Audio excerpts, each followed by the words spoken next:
참고해 주시기 바랍니다. 네, 오늘은 피 흘림이 없은즉이라는 제목으로 말씀을 전하도록 하겠습니다. 우리의 신앙에 대해서 이런 생각들을 많이 할 것 같아요. 우리가 과연 끝까지 예수 잘 믿는 믿음을 지킬 수 있을 것인가? 여러 이제 교회들로부터 들려오는 이런저런 사건 사고들을 우리가 들으면서 나는 저런 실수에 떨어지지 않을 수 있는가? 이런 생각들을 해보면서 참 자신할 수 없다. 내가 과연 끝까지 올바른 믿음을 지킬 수 있을지 없을지, 또는 지금 이 순간에조차도 과연 내가 가진 믿음은 올바른 믿음인지, 예수님께서 말씀하신 그 믿음 위에 서 있는지, 이런 것들을 생각해 보곤 합니다. 그렇게 저마다 자신의 신앙에 대해서 점검하고 돌아보면서 살아가는 그런 날들이 있을 건데요. 우리의 신앙에 대해서 우리가 생각할 때 항상 우리 자신의 근거한 것들로 생각을 하는 경우가 많이 있습니다. 그래서 내가 뭔가 뜨거우면, 내가 뭔가 열정적이면 잘 하는 것 같고, 그런 열정이 사라지고 내가 뭔가 모든 의욕들이 다 떨어지면 그냥 내 신앙이 약해진 것 같고, 이런 생각들을 참 많이 할 때가 있습니다. 그러나 우리가 지금까지 히브리서 말씀을 보아오면서 확인한 것들은 그런 것들로는 우리가 우리 신앙의 온전함을 설명할 수 없다는 거죠. 구약의 여러 가지 제도들을 설명하면서 그 언약궤 안에 있는 모든 증거물들, 만나를 담은 항아리, 그리고 아론의 쌍난 지팡이, 그리고 언약의 돌판, 이런 것들이 이스라엘 백성들이 하나님께로부터 받았던 놀라운 은혜를 보여주는 것이기도 하지만, 그 순간순간 그것들이 내려질 때 있었던 어떤 사건들을 들여다보면 그들의 불순종들이 있었다. 그래서 그 모든 증거물들은 그들이 얼마나 연약한 존재인가, 하나님께서 그들을 얼마나 큰 은혜로 이끄셨는가를 드러내주는 증거물들이다라는 것들을 보았습니다. 여러분, 우리가 우리 자신들을 확인할 때 우리는 어떤 모습으로 이 정도면 하나님 앞에 설만하겠지 라는 생각들을 가질지 모르지만, 하나님의 관점에서 또는 성경의 관점에서 우리의 역사들을, 우리의 인생들을 돌아보면 아마 그렇게밖에 고백할 수밖에 없을 거예요. 우리가 정말 깊은 은혜를 경험했다고 했던 그 무언가, 우리가 정말 놀라운 하나님의 은혜를 체험했다고 하는 그 무언가, 우리는 그것의 어떤 영광스러운 모습들을 자랑할지 모르지만은 실상 그 이면에는 우리의 죄가 드러나는 어떤 증거들이 도사리고 있다. 여러분, 하나님께서 내려주신 이 돌판이 얼마나 놀라운 은혜였습니까? 그러나 그 안에는 어떤 죄가 숨겨져 있었죠? 첫 번째 돌판을 깨트리고, 그리고 두 번째 주신 그 돌판, 그들이 금송아지를 만들었던 그 사건들이 연상된다고 했죠. 여러분, 아론의 쌍난 지팡이는 어떤가요? 이스라엘 백성들이 모세와 아론을 대적해서 일어섰던 그 불순종의 사건들이 연상이 됩니다. 여러분, 우리는 우리가 자랑하는 것들로 우리의 신앙을 드러내고 과시하고, 또는 그것으로 나 스스로 위양 삼으면서 이 정도면 되었지, 이 정도면 내가 쟤보단 낫겠지, 저 사람보단 낫겠지, 이런 생각들을 할지 모르지만, 정작 여러분 어쩌면은요, 진지하게 그것들을 돌아봤을 때, 또는 성령의 조명하심으로 나 자신을 돌아봤을 때 그것이 나의 죄를 연상하게 하는 그 무언가가 숨어 있을 수도 있다라는 것을 우리가 늘 생각해야 되겠습니다. 여러분, 우리의 신앙은요, 결코 우리가 얼마나 온전해지는가의 싸움이 아닙니다. 하나님께서, 예수님께서 얼마나 온전하신 분인가를 확인해가는 그런 싸움입니다. 누구의 믿음이 더 좋은가, 또 누구의 믿음이 더 높은 수준에 도달해 있는가, 여러분, 이런 싸움이 아닙니다. 우리 하나님께서 우리를 얼마나 사랑하시는지, 하나님께서 우리 죄를 얼마나 미워하시는지, 그분의 심판, 또 그분의 은혜와 사랑이 어떠한지를 점점점 더 깊이 깨달아 알아가는 것, 여러분, 이것이 진정한 신앙의 성장입니다. 우리가 변화된다고 할 때요, 어떤 수준에 올라가는 것으로 변화되고 성장하는 것과, 우리가 그분이 얼마나 거룩하신 분인지, 그분의 은혜와 사랑이 얼마나 깊은지를 깨달아감으로 변화되고 성장하는 것은요, 질적으로 달라요. 사람들을 대하는 태도부터 다르고요, 내 삶에 한 영혼을 소중히 여기는 그런 어떤 마음으로 묻어나오는 그 모든 태도들에서 다릅니다. 사람들과 관계 맺는 것에부터 다릅니다. 사랑 여러분, 여러분들이 성경의 모든 말씀을 통해서 진짜 진정으로 하나님이 어떠하심을 깨달아 아는 것으로 신앙의 성장을 이루는 그런 눈과 귀가 열리게 되기를 축복합니다. 오늘도 정말 우리가 이 시간에 거룩하신 하나님 앞에 내가 얼마나 큰 죄인지를 깨닫고 그런 나를 사랑하셔서 독생자 예수 그리스도를 내어주신 그 은혜와 섭리가 얼마나 경이로운 것인지 깊이 깨닫는 은혜가 있었으면 좋겠습니다. 오늘 피 흘림이 없은즉 사함이 없느니라는 이 말씀을 중심으로 우리에게 제시되는 하나님의 언약이 어떤 성격을 가지고 있고 또 그런 언약을 붙잡고 우리가 신앙이 흔들리지 않고 믿음이 흔들리지 않고 잘 생활할 수 있는 그런 비결이 무엇인지 생각해 보고자 합니다. 계속해서 제가 히브리서 설교를 하면서 이 유대인 성도들이 유대교로 돌아가려고 하는 것은 단지 어떤 개종하는 그런 것으로 우리가 적용하기는 어렵고 그 시대에 하나님은 배반하지 않으나 그냥 신앙이 변질되는 것. 그러니까 구약의 성도들도 마찬가지의 문제에 놓일 수 있는 거예요. 왜냐하면은 그들도 본래 율법이 주는 그 의도와 목적에서 벗어나 외식하는 거, 자랑하는 그런 변질로 빠져들었잖아요. 그렇게 변질된 신앙으로 다시 돌아가려고 하는 그런 모습들로 우리가 생각해야 된다라고 말씀을 드렸습니다. 그러면 우리가 14절부터 15절부터 다시 한번 보겠는데요. 먼저 14절, 15절 말씀, 우리 두 절 말씀 한번 읽어보겠습니다. 시작. 하물며 영원하신 성령으로 말미암아 흠없는 자기를 하나님께 드린 그리스도의 피가 어찌 너희 양심으로 죽은 행실에서 깨끗하게 하고 살아계신 하나님을 섬기게 못하겠느냐. 이로 말미암아 그는 새 언약의 중보자시니 이는 첫 언약 때에 범한 죄에서 속량하려고 죽으사 부르심을 입은 자로 하여금 영원한 기업의 약속을 얻게 하려 하심이라. 아멘. 14절에서 그리스도의 피가 어찌 너희 양심으로 죽은 행실에서 깨끗하게 하고 살아계신 하나님을 섬기게 못하겠느냐 이렇게 말씀을 하는데요. 히브리서 기자는 구약의 제사가 불완전한 것이라고 계속 증거하고 있습니다.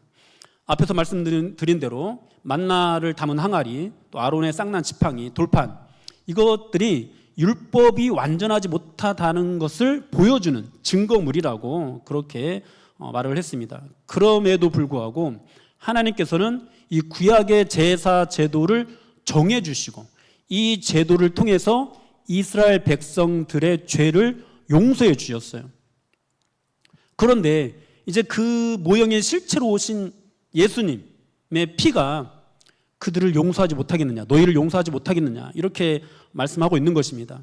아브라함에게 내 씨, 즉 예수 그리스도를 가리키면서 맹세로 보증한 약속이니까 짐승의 피로 이스라엘 백성들의 죄를 사해 주셨던 것처럼 능히 예수 그리스도의 피는 더더욱 너희들의 죄를 용서하실 수 있다. 이런 말씀입니다. 우리 16절, 17절, 18절 읽어보겠습니다. 유언은 유언한 자가 죽어야 되나니 유언은 그 사람이 죽은 후에야 유효한즉 유언한 자가 살아있는 동안에는 효력이 없느니라. 이러므로 첫 언약도 피 없이 세운 것이 아니니. 아멘. 여기 보면은 유언이라는 단어가 등장을 하는데요. 이 유언은 15절에서 언약이라고 번역된 말과 같은 단어, 디아데키라는 같은 단어의 말입니다. 그런데 이제 유언이라고도 이제 번역이 되고 언약이라고도 번역이 되었는데요. 그것은 하나님의 언약이 갖는 특징 때문입니다. 우리가 흔히 이제 언약, 약속이라고 하면은 상호간에 맺는 거잖아요. 너와 내가 뭐 약속하자. 만약에 약속 어기면 어떻게 하자. 이런 식으로 체결을 하는데요. 그런데 하나님의 언약은 그렇지가 않죠. 하나님의 일방적인 약속의 성격을 갖고 있습니다. 하나님과의 언약을 인간이 이행할 능력이 없기 때문에 하나님께서 그냥 모든 것들을 다 이루어 주시겠다는 것이 하나님의 언약이죠. 그 의미를 이제 살리기 위해서 유언이라고 번역을 하고 있는 것입니다. 유언은 받는 자와 상관없이 주는 자가 일방적으로 주는 것입니다. 우리가 예수를 믿게 되고 믿음으로 구원을 얻는 것도 바로 하나님께서 일방적으로 거저 주시는 언약, 즉 유언적인 성격을 갖습니다. 이러한 특징은, 이런 언약의 특징은 신구약 성경에서 일관되게 증거하고 있는 것이기도 합니다. 대표적인 이야기 중에 하나가 창세기 15장에 나오는 이야기죠. 하나님께서 아브라함과 언약을 체결하시는데 횃불 언약을 체결하시잖아요. 횃불 언약을 체결하시면서 짐승의 뼈를 둘로 쪼개가지고 이렇게 나누어 놓고 그 사이를 지나가는데 아브라함은 지나가지 않고 횃불만 지나갑니다. 하나님만 지나가신 것이죠. 본래 고대 사회에서 언약을 체결하는 방식은 그렇게 뼈를 갈라놓고 그 사이를 언약의 쌍방, 이 계약을 하는 쌍방 당사자가 함께 그 사이를 지나가면서 누구든지 이 약속을 어기면 이 쪼개어진 짐승 뼈와 같이 될 것이다. 그렇게 죽음을 걸고 목숨을 담보하고 서로가 약속을 하는 그런 것이었습니다. 그런데 그 사이를 아브라함은 지나가지 않고 타는 횃불만 지나갔던 거죠. 그러니까 만약에 약속이 이루어지지 않으면, 누군가가 약속을 어기면 하나님께서 약속을 어길 일은 없고, 만약에 아브라함이 약속을 어기면 쪼개지는 것이 누구예요? 아브라함이 아니라 하나님이 쪼개지겠다는 그런 의미가 담겨 있는 것이죠. 오직 하나님의 희생만이 담보가 되는 그런 언약입니다. 일방적인 약속이죠. 그래서 이 하나님의 언약은요, 그냥 유언적인 성격이 있어요. 일방적인 약속입니다. 상대방은 그냥 받기만 하면 됩니다. 어떤 희생을 치를 필요가 없습니다. 이런 약속의 효력은 이스라엘 역사 속에서 숱하게 증명되었습니다. 이스라엘 백성들은 매번 이 약속에 실패하고 말았죠. 그런데 하나님께서는 그런 이스라엘 백성들을 버리셨나요? 버리지 않으셨습니다. 늘 그들을 다시 붙잡으셨습니다. 그들 가운데 남은 자를 남기셔서 다시 일어서게 해 주셨습니다. 구약의 속죄 제사가 그런 이스라엘 백성들을 끊임없이 용서하는, 희생을 상징하는 피 흘림의 제사로 또 그들에게 주어졌습니다. 그렇게 말씀하고 있는 구절이 출애굽기 말씀인데요. 출애굽기 24장 3절에서 8절까지 우리 같이 읽어보도록 하겠습니다. 모세가 와서 여호와의 모든 말씀과 그의 모든 율례를 백성에게 전하매 그들이 한 소리로 응답하여 이르되 여호와께서 말씀하신 모든 것을 우리가 준행하리이다. 모세가 여호와의 모든 말씀을 기록하고 이른 아침에 일어나 산 아래에 제단을 쌓고 이스라엘 12지파대로 12기둥을 세우고 이스라엘 자손의 청년들을 보내어 여호와께 소로 번제와 호목제를 드리게 하고 모세가 피를 가지고 반은 여러 양푼에 담고 반은 제단에 뿌리고 언약서를 가져다가 백성에게 낭독하여 듣게 하니 그들이 이르되 여호와의 모든 말씀을 우리가 준행하리이다. 모세가 그 피를 가지고 백성에게 뿌리며 이르되 이는 여호와께서 이 모든 말씀에 대하여 너희와 세우신 언약의 피니라. 네, 아멘.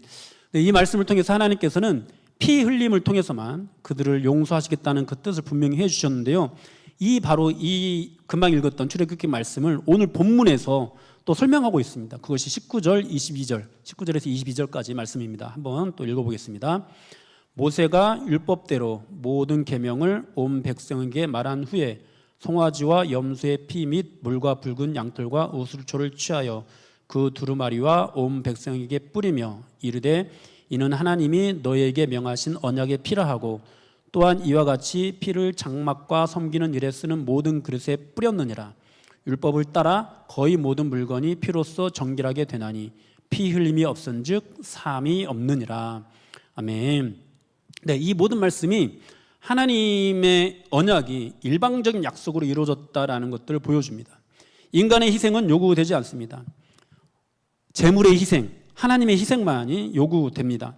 하나님께서는 그 희생을 구약의 제사 제도에 그대로 담아두셨습니다.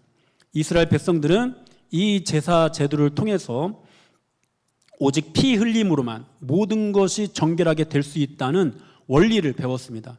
피 흘림이 없이는 절대로 거룩하게 될 수 없다라는 사실을 제사를 드리면서 늘 확인하고 배웠던 거예요. 사랑하는 여러분, 바로 이 제사 제도가 그냥 그들의 어떤 행위, 그들의 노력, 그들 안에 있는 어떤 조건과 자격 이런 것들을 만들라는 그런 뜻으로 주어지는 것이 아니라 그들이 항상 하나님 앞에서 피 흘림의 어떤 희생, 그들의 희생을 요구하지 않고 하나님이 직접 제물을 정하셔서 그 제물의 희생을 통해서만 하나님이 용서해 주신다는 것을 끊임없이 가르쳐주는 그런 모형이었어요. 그런데 이스라엘 백성들은 어떻게 변질되었죠? 제물의 피 흘림이 아니라 율법으로 자신의 행위로 거룩해지려고, 하나님 앞에 온전해지려고 그렇게 했습니다. 왜 그랬습니까? 하나님께서 가르쳐 주신 구원의 원리는 너희는 능력이 없다는 것이거든요. 너희는 내세울 것이 없다는 것이거든요. 너희의 어떤 희생도 무의미하다라는 선언이 전제되는 것이거든요. 그런데 여러분, 이런 선언을 인간이 좋아하지 않습니다. 조금이라도 자기 자신에게 의미가 있기를 바랍니다. 자신의 가치를 높이고 싶어하고 내가 다른 사람보다 낫다라는 그런 평가를 듣고 싶어합니다. 본인 스스로도 뭔가 그런 내가 쟤보다는 낫다라는 마음이 드는 어떤 그런 상태에 놓이는 것을 굉장히 좋아합니다. 그러한 본성이 하나님의 은혜, 이 피 흘림으로 구원 얻는 것을 거부하고 자신의 행위로 구원을 얻으려는 그런 시도들을 하게 만든 것이었어요. 그래서 이제 예수님 시대에 왔을 때 외식하는 그런 바리새인들이 생겨나게 되었던 것입니다. 그러나 사랑하는 여러분, 성경은 너무도 명확하게 우리에게 증거하고 있죠. 우리의 구원은 절대로 행위로 얻어질 수가 없습니다. 우리의 자격과 공로로 얻어질 수가 없습니다. 오직 하나님의 일방적인 희생, 사랑, 은혜, 그분의 피 흘림으로만 얻을 수 있습니다. 여러분들은 이 말씀을 믿으시죠? 네, 우리 안에 누구나 그 믿음이 있습니다. 그런데 안타까운 것은요, 그 믿음에 대한 어떤 지식을 머리로는 갖고 있지만 실제로 소유한 사람들은 많지 않다는 겁니다. 주여 주여 하는 사람은 많지만 순종하는 사람이 적은 것처럼, 넓은 문으로 넓은 길로 가는 사람은 많지만 좁은 문 좁은 길로 가는 사람은 적다라는 말씀처럼, 여러분들 의외로 정말 그 원리를 제대로 이해하고 깨닫고, 그 깨달았을 뿐만 아니라 그의 모든 삶을 통해서 열매로 맺고 있는 그런 태도를 가지고 있는, 그런 자세를 가지고 있는 사람은 정말로 적다라는 것이죠. 우리가 정말 이 부분에서 날마다 우리의 신앙을 상고해야만 합니다. 자기의 신앙을 정말 돌이켜 봐야만 합니다. 내가 열심히 하고 있다고 해서, 내가 뜨겁다고 해서, 내가 어떤 막 신비한 은혜를 체험했다고 해서 그게 되는 것이 아니거든요. 오늘 내가 잘한다고 해도 내일 잘한다는 것을 담보할 수 없거든요. 여러분, 내일을 담보하는 것, 우리의 신앙의 내일을 담보하는 것은 우리를 위해서 피 흘려주신 예수 그리스도밖에 없어요. 지금 현재 나의 열심이 내일의 신앙을 절대 담보하지 못하는 겁니다. 우리가 그러한 사실을 정말 깊이 깨닫고 날마다 우리의 신앙을 돌아봐야 합니다. 우리 본문 또 23절부터 26절까지 읽어보겠습니다. 그러므로 하늘에 있는 것들의 모형은 이런 것들로서 정결하게 할 필요가 있었으나 하늘에 있는 그것들은 이런 것들보다 더 좋은 제물로 할지니라. 그리스도께서는 참 것의 그림자인 손으로 만든 성소에 들어가지 아니하시고 바로 그 하늘에 들어가사 이제 우리를 위하여 하나님 앞에 나타나시고 대제사장이 해마다 다른 것의 피로써 성소에 들어가는 것 같이 자주 자기를 드리려고 아니하실지니 그리하면 그가 세상을 창조한 때부터 자주 고난을 받았어야 할 것이로되 이제 자기를 드려 죄를 없이 하시려고 세상 끝에 나타나셨느니라. 아멘. 네, 이 말씀을 그냥 정리하면은 하나님께서 법과 절차를 철저하게 정하셨어요. 그 법과 절차가 뭐죠? 오직 짐승의 피 흘림으로만 구원을 얻을 수 있다, 사함을 받을 수 있다는 그 법입니다. 이스라엘 백성들은 그 법과 절차를 따라서만 죄 사함을 받을 수 있었습니다. 만일 그것을 무시하고 제사를 드리면은요, 제사를 드리다가도 하나님을 예배하다가도 죽임을 당했습니다. 그런데 그렇게 그들에게 주어진 이 법과 절차가 실체가 아니라 모형이라는 거죠. 그리고 이제는 실체가 오셨다는 것입니다. 그 실체이신 예수님을 더 좋은 제물이라고 그렇게 말씀을 하고 있습니다. 구약의 제물은 인간의 손으로 만든 성소로 들어갔지만 예수님은 하늘로 들어간 그런 제물이라고 말씀을 하고 있습니다. 구약의 제물은 반복적으로 드려져야 했지만 예수님이 제물 되시는 이 제사는 더 이상 반복할 필요가 없는 완전한 제사다, 완전한 희생 제물이다라고 그렇게 말씀을 하고 있습니다. 그러니 구약 백성들이 철저하게 법과 절차를 따라서 짐승의 피를 흘리는 제사를 드렸던 것처럼 이제는 실체이신 예수님의 피 흘림을 의지해서 하나님께 나아가야 한다. 유대교로 돌아가지 마라. 그렇게 예배해야 된다라고 말씀을 하고 있는 것입니다. 오늘 본문을 보면은 그 예수님이 이 땅에 오신 시기에 대해서 세상 끝에 나타나셨다, 이렇게 표현이 되는데요. 왜 예수님께서 세상 끝에 나타나셨다고 표현하고 있을까요? 그것은 예수님이 오신 때가 바로 세상 끝날의 시작이기 때문입니다. 말세에 대해서 예전에도 설명을 드린 적이 있는 것 같은데, 사람들은 보통 말세가 예수님의 재림이 가까워진 무렵, 이때라고 생각을 하는데, 그런데 신학적으로 이 말세는 예수님께서 승천하신 이후, 승천하고 난 다음부터 다시 오실 때까지 그 모든 기간을 말세라고 부릅니다.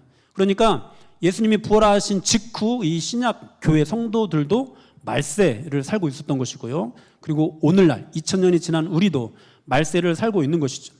그런 관점에서 이 말세의 시작, 즉 세상 끝날에 예수님께서 오셨다는 말씀을 하고 있습니다. 그러면서 두 번째 재림, 예수님의 재림을 예고합니다. 우리 27절, 28절 읽어보겠습니다.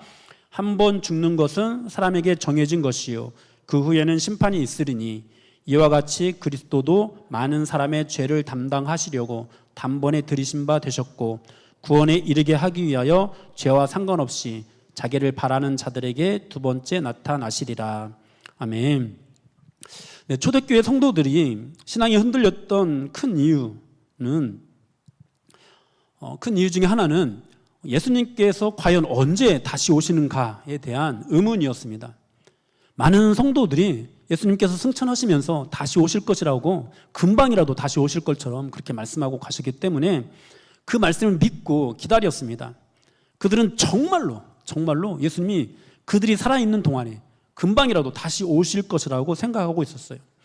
그러나 수많은 사람들이 죽고 갇히고 고통당하는 그런 와중에 이 예수님의 재림은 전혀 이루어지지 않았습니다. 그래서 이 예수님의 재림에 대한 회의가 들기 시작했던 것이죠.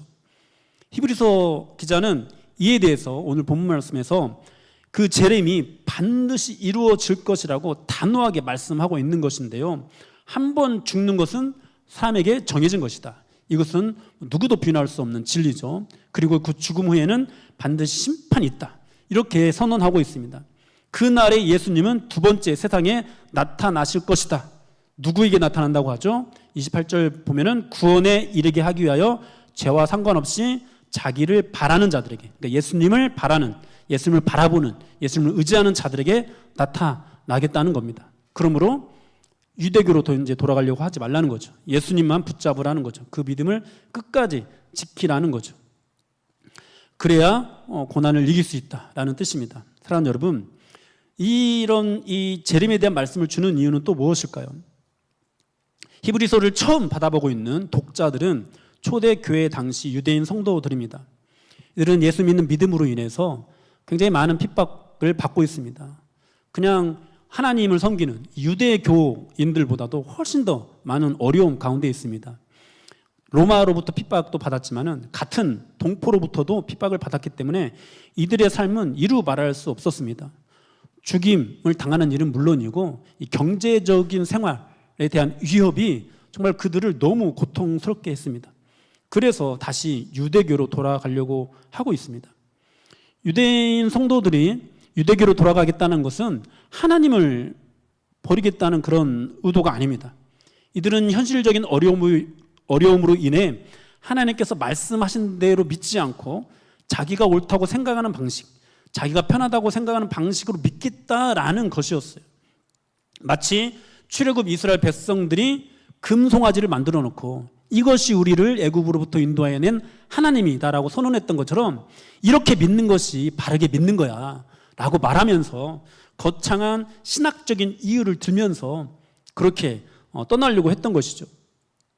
왕조시대 이스라엘 백성들이 하나님을 예배하지만 여전히 하나님을 예배하고 있지만은 여로보암의 금송아지를 따라가는 그런 죄를 범하기도 하고 산당에서 하나님을 제사하는 그런 죄를 범하기도 하고 하나님을 예배함과 동시에 다른 여러 이방 신들을 섬기는 그런 죄를 범했던 것처럼 자기가 편한 방식대로 고통스럽지 않은 방식으로 뭔가 눈에 보이는 것들을 쫓아서 그렇게 신앙생활을 하겠다라는 그런 의도였습니다. 여러분, 그것이 바로 신앙의 변질, 오늘날의 우리의 신앙의 변질이라고 우리가 적용해 볼 수 있겠습니다. 여러분, 왜 이들은 신앙이 변질되려고 하는 것일까요? 왜 이들은 유대교로 돌아가려고 했을까요? 거창한 이유가 아니었다고 그러죠. 그냥 먹고 살기 힘들어서, 너무도 삶의 문제에 고대껴서 그랬던 겁니다. 그 예로 이스라엘 백성들이 광야에서 하나님을 원망했던 이유가 마실 물이 없어서, 먹을 것이 없어서 그랬던 것에 비추어서, 견주어서 그렇게 히브리서 기자는 설명을 했습니다. 사랑하는 여러분, 우리의 신앙도요, 하나님께서 정하신 법, 하나님께서 정하신 절차, 피 흘림을 통해서 죄의 사함을 이루어 주시겠다는 그 선언, 그리고 그 실체로 오신 예수 그리스도의 피의 제사, 이것이 어떤 것인지 진정으로 깨닫지 못하고 또 그것을 진정으로 의지하는, 점점점 시간이 가면 갈수록, 내 믿음이 성장하면 성장할수록, 내 열정이 강해지면 강해질수록, 또 내가 이루는 어떤 업적들, 공로가 커져가면 커져갈수록 더욱더 예수님의 피 흘림의 제사를 의지하는 그런 방향으로 나아가지 않고, 여러분, 우리의 어떤 자랑과 공로가 더욱더 내세워지는 그런 식으로 변질될 수 있는데요. 왜 그렇게 되느냐? 하나님의 말씀이 중심이 되지 않고 내 삶이 또는 나를 통해서 나타나는 어떤 모습에 관심을 가질 때, 그것에 주목할 때 우리의 신앙이 그렇게 변질될 수 있습니다. 하나님을 섬긴다고 하면서 금송아지를 만들어 섬기는 여로보암의 죄에 우리도 빠져들 수 있습니다. 하나님께서 정한 장소와 방식에서 벗어나 산당에서 내 멋대로 하나님을 예배했던, 제사 드렸던 그 죄에 우리도 빠져들 수 있습니다. 여러분, 우리의 기복신앙, 번영신학이 바로 그렇게 만들어진 것이에요. 교회에 나가지 않고 온라인으로 예배하는 가나안 신앙이 그렇게 만들어지게 된 거예요. 공동체 안에서 주님의 몸된 교회를 함께 세우려는 헌신 없이, 또 이 공동체 안에서 사랑과 선행을 격려하는 신앙의 성도의 그런 교제는 전혀 하지 않으면서 그냥 썬데이 크리스천으로 전락하는 것, 여러분, 이 모든 것들이 결국은 막 거창한 신학적인 이유, 이런 믿음이 좋은 것 같아, 나는 교회가 이래서 싫어, 그래서 나는 교회 못 나가겠어, 나는 그래서 이런 신앙을 갖고 있어, 난 그래서 이렇게 신앙생활을 하고 있어 라고 그렇게 주장을 하지만, 명분을 세우지만 결국 그들의 먹고 사는 문제에 부딪혀서 결국 이 세상을 살면서 조금 더 편하게 살려고 하는 그런 욕망들 때문에, 그런 유혹들 때문에 그렇게 된 것일 뿐이라는 거죠. 여러분, 우리의 신앙도 언제든지 그렇게 변질될 수 있습니다. 어떤 때요? 우리가 자기 자신을 바라볼 때입니다. 그리스도를 바라보지 않을 때입니다. 예수님을 바라본다고 하면서 실제적으로 그 예수님을 바라보는 것이 아니라 그저 관념적으로 주님을 바라볼 때 그런 신앙의 변질에 빠져버릴 수가 있습니다. 여러분, 실제적으로 예수님을 바라본다라는 것이 어떤 의미일까요? 오늘 본문의 설명대로는요, 다시 오실 주님을 바라보는 것입니다. 심판의 주님을 바라보는 것입니다. 오늘 본문에서 분명히 말씀합니다. 한 번 죽는 것은 사람에게 정해진 것이요, 그 후에는 심판이 있으리니. 여러분, 우리가 다시 오실 주님을 바라보는 신앙이라고 할 때 주님이 언제 다시 오실 것이라고 생각하면서 바라보아야 하죠. 히브리서 10장 36절에서 37절에서는 이렇게 말씀합니다. 너희에게 인내가 필요함은 너희가 하나님의 뜻을 행한 후에 약속하신 것을 받기 위함이라. 잠시 잠깐 후면 오실 이가 오시리니 지체하지 아니하시리라. 언제 오실 것을 바라봐야 된다고요? 잠시 잠깐 후에. 우리가 바라보는 이 다시 오실 주님은 금방이라도 다시 오실 것 같은 그 주님입니다. 누가복음에서도 우리가 주님을 기다릴 때 어떻게 기다려야 하는지 우리에게 가르쳐 줍니다. 누가복음 12장 36절입니다. 너희는 마치 그 주인이 혼인집에서 돌아와 문을 두드리면 곧 열어주려고 기다리는 사람과 같이 되라. 아멘. 잠깐 혼인집에 갔다가 주인이 돌아와 문을 두드리면 열어주려고 기다리는 종처럼 그렇게 주님을 기다리라고 하고 있죠. 여러분, 혼인집에 간 주인이 언제 돌아오죠? 오늘 밤에 돌아와요. 최소한 일주일 이내에 돌아옵니다. 그러면서 또 이렇게 말씀하기도 합니다. 누가복음 12장 40절. 그러므로 너희도 준비하고 있으라. 생각하지 않은 때에 인자가 오시리라. 여러분, 또 이 말씀을 하기 바로 이 직전에 부자 비유를 말씀하시면서 이렇게 말씀하기도 하는데요. 누가복음 12장 20절입니다.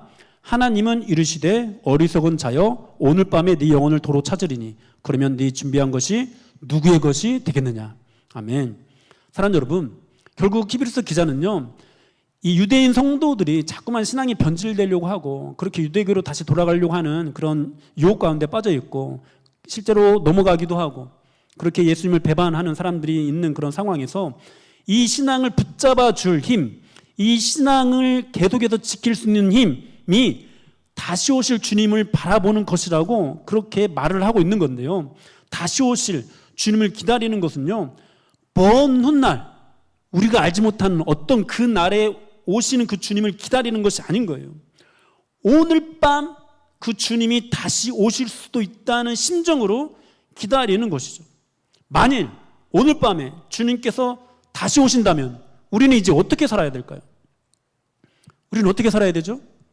과거 이제 2000년대 이제 주님 다시 오신다고 1997년인가요? 8년인가요? 다시 오신다고 막 했던 사람 무리들이 있었죠. 다미성교회가 있었습니다. 그 사람들처럼 막 직장 다 때려치고 모든 것 다 가정이고 뭐고 다 내팽겨치고 한 곳에 모여서 다시 오실 주님을 기다려야 되나요? 그러지 않죠. 주님께서는 우리가 그 다미성교회처럼 주님 오시기를 기다리는 것을 원하지 않습니다. 주님은 아마 내일 지구의 종말이 와도 오늘 우리가 한 그루의 사과나무를 심는 그런 삶을 살기를 원하실 거예요. 그러나 과연 우리가 생각해 봐야 됩니다. 오늘 우리가 심고 있는 이 사과나무가 내일 밤에 다시 오실 주님에게 의미가 있냐라는 거죠. 정말로 의미가 있냐라는 거죠. 일터에서 수고하면서 돈 벌기 위해서 애쓰는 거, 인정받기 위해 쓰는 거, 승진하기 위해서 애쓰는 거, 또 가정을 돌보면서 차를 사고 집을 사고 외식하고 여행 가고 자녀를 양육하면서 학교 보내고 학원 보내고 대학 보내고 취업시키고 필요한 것들 사주고 시집장가 보내는 이 모든 것들 우리가 하는데 열심히 해야 되는데 지금 해가고 있는 그것들이 내일 밤 다시 오실 주님께 의미가 있는 일이라는 거죠. 이것을 생각해 봐야 된다라는 거죠. 그러면서 사과나무를 심어야 된다라는 것입니다. 여러분들은 그렇게 여러분들의 사과나무를 심고 계십니까? 여러분, 참 어려운 문제입니다. 이런 일들을 행하는 것 자체는 죄가 아니거든요. 다만 이런 일들로 인해서 우리가 하나님께로부터 멀어지게 된다면, 하나님께로 더 가까이 나아가지 않게 된다면 그것이 죄가 되는 것이거든요. 그것들을 행하는 그 삶에 내가 주인이 되고 하나님이 주인이 되지 못하면 그것이 죄가 되는 것이거든요. 하나님보다 세상을 더 두려워해서 그렇게 하고 있다면 그것이 죄가 되는 것이거든요. 여러분 이런 어떤 그 구분은요, 겉으로 보여지는 것이 아니에요. 판단하기 어렵습니다. 학생이 공부에 집중하는 일이요, 어떤 사람은요 죄가 되지 않기도 하지만 어떤 사람에게는요 죄가 되기도 해요. 가정을 돌아보는 그 일이 어떤 사람에게는 죄가 되지 않지만 어떤 사람에게는 죄가 되기도 합니다. 심지어 여러분, 우리가 기도하는 것도요, 어떤 사람은 기도하는 것이 정말 경건한 일이 될 수도 있지만 어떤 사람은 기도하면서 더욱더 자기 어떤 이 카타르시스에 빠져가지고 하나님으로부터 멀어지는 죄를 만들어내기도 합니다. 여러분, 우리가 행하는 모든 경건의 어떤 모양들이 다 그렇습니다. 그냥 육체의 어떤 활동이라고 말하는 것이나 영적인 활동이라고 말하는 그 모든 것들이 다 똑같아요. 왜냐하면 우리는 이 모든 부분에서 완전하게 전적으로 타락한 존재이기 때문이에요. 어떤 사람은 마치 교회에서 기도하고 밖에 나가서 놀고 하는 것들 중에서 밖에 나가서 노는 것이 교회 안에서 기도하는 것보다 좀 그 무가치한 일이다, 또는 영적으로 거룩하지 못한 일이다, 이렇게 말을 할 수 있는데요. 아니요, 때로는요 안에서 모여서 기도하는 것보다 밖에서 모여서 노는 것이 거룩한 일이 될 수도 있어요. 어느 때요? 예수님이 중심이 되는 때, 그 안에서 하나님과 더욱더 가까워지는 어떤 일들, 열매가 나타나고 있을 때, 그 안에서 우리가 예수 그리스도 안에서 서로 사랑의 교제가 더 짙어질 때, 예수님이 있으면은 여러분, 우리가 밖에 나가서 놀아도, 죄인과 만나도 여러분 그것이 거룩한 일이 되는 거예요. 그런데 아무리 기도하고요, 아무리 내가 신앙적으로 어떤 훌륭한 일을 이루기 위해서 무언가를 열정적으로 행하고 있다 하더라도 그 안에 예수님이 없으면, 그 안에 진심으로 피 흘림의 죄사, 피 흘림을 의지해서 하나님께 나아가는 나의 삶의 모양, 나의 삶의 어떤 열매들이 나타나고 있지 않다면 여러분 그 신앙은요 죄입니다. 죄예요. 참 이것들을 겉으로 드러나는 것으로 분별하기 어렵다는 거예요. 차라리 어쩌면은요 우리가 절도를 하고 뭐 폭행을 하고 사기를 치고 또는 불륜을 저지르고 이런 죄가요 오히려 빠져나오기가 더 쉽습니다. 왜냐하면 명백한 죄거든요. 명백한 죄이기 때문에 훨씬 더 깨닫기 쉽고 빠져나오기 쉽고 회개도 정말 눈물 흘리면서 회개하게 됩니다. 그러나 영적으로 병들면요 정말 회개하기 어렵습니다. 누가 말해도 듣질 않아요. 왜? 자기 스스로 이것이 올바른 신앙이라고 믿고 있기 때문이에요. 여러분 그 대표적인 예가 사울과 다윗이잖아요. 여러분 사회적으로 봤을 때 사울이 지은 죄가 클까요? 다윗이 지은 죄가 클까요? 다윗이 지은 죄가 훨씬 큽니다. 그런데 사울은요 그 죄를 지면서 다른 어떤 신앙의 명분으로 포장할 수 있었어요. 그래서 잘못을 깨닫지 못했습니다. 회개하지 않았습니다. 그런데 다윗은요 누가 봐도 명백한 죄거든요. 밧세바를 범한 건 여러분 훨씬 더 깊은 회개로 들어갈 수 있죠. 뭐 그렇다고 해서 뭐 큰 죄를 지어야 된다 뭐 이런 것을 말씀하려고 하는 것이 아니라 그만큼 우리 어떤 영적인 죄, 신앙생활 열심히 하면서 짓는 죄가 너무도 교묘하다라는 거예요. 유대인 성도들이 예수 믿는 믿음을 버리고 여러 가지 신학적인 이유를 대면서 돌아가고 있는 것처럼 우리도 신앙의 변질이 우리 안에서 나타날 때 내가 왜 이렇게 예수 믿고 있는지 성경을 근거로 해서 어떤 신앙적인 이유를 근거로 해서 그런 삶을 그냥 변호하거든요. 합리화하거든요.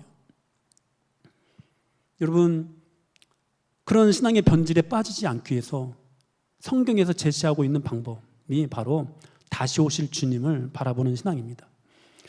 우리가 그 다시 오실 주님을 바라보는 신앙으로 어떻게 이길 수 있는지 뭐 자세한 건 모르겠지만 오늘 히브리서 기자가 제시하고 있는 것이 바로 그거예요. 다시 오실 주님을 바라보는 것. 그것들을 겉으로 들어가는 모습으로 뭔가 분별할 수 있는 가장 확실한 모습에 대해서 성경에서 우리에게 가르쳐주고 있는 것이 이것인 것 같아요. 내가 죄에 빠져 있다고 깨달아질 때 그 죄로부터 속히 빠져나오는가? 아니면 머뭇거리고 있는가? 마치 불에 타는 소돔성에서 빠져나오는 롯처럼 그렇게 빠져나오고 있는가? 아니면 롯의 아내처럼 돌아보고 있는가? 우리는 매일 죄를 짓고 살죠. 사랑하는 여러분, 여러분은 매일 그 죄가 있는 그 상태에서 그 죄가 깨달아질 때 그 죄로부터 속히 정말로 신속하게 뒤도 안 돌아보고 빠져나오고 있습니까? 그렇게 회개하고 있습니까? 아니면 뭐 어제도 지었는데 그렇게 죄에 무뎌져서 머뭇거리고 있지는 않습니까? 빠져나오려다가도 이거 하나님이 원하시는 삶이 아닌데 라고 생각이 들어서 빠져나오려고 하다가도 미련이 있어서 아쉬워서 뒤돌아보고 있지는 않습니까? 사랑하는 여러분, 신앙이 변질되지 않고 하나님께서 정하신 방법대로 예수 그리스도의 피 흘림이 중심이 되는 신앙생활을 할 수 있기를 축복합니다. 그 신앙생활을 어떻게 할 수 있다고요? 다시 오실 예수 그리스도를 바라볼 때, 오늘 밤이라도 다시 오실 예수 그리스도를 바라보고 오늘 내 삶을 점검할 때 여러분 그 신앙에 우리가 가까워질 수 있습니다. 여러분 정말로 믿음 붙잡고 사는 것 어렵습니다. 정말로 고단합니다. 특히 삶의 문제와 부딪히면 하나님이 없는 것처럼 느껴져서 주님이 언제 다시 오시나, 정말 다시 오시는 거 맞나 라는 그런 생각들에 빠져들기 때문에 너무도 어렵습니다.